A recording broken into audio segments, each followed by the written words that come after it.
একটা বয়সের পর থেকে মানুষ নিজের কাছে আসতে শুরু করে, নিজেকে আরো বেশি গুরুত্ব দিতে শুরু করে। হুটহাট এলোমেলো হয় না, কারো উচ্চবাচ্য কথা আগের মতো গায়ে মাখে না।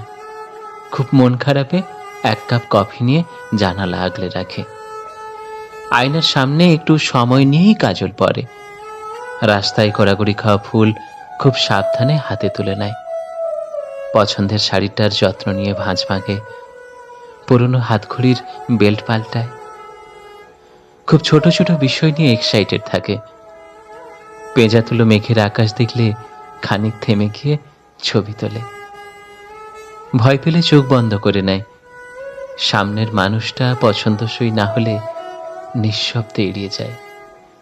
কান্না পেলে নিজের নাম দিয়ে তৈরি প্লেলিস্ট ফুল ভলিউমে হেডফোনে বাজায়, কিংবা ফেভারিট ডিশটা অর্ডার দেয়। বৃষ্টি দেখলেই সহজ হয়, দীর্ঘদিন কেউ ফিরে না এলে সজোরে মনের দরজা বন্ধ করতে শেখে। একটা বয়সের পর মানুষ নিজেকে চিনতে শুরু করে, তখন খুব একটা বেশি কাউকে দরকার হয় না।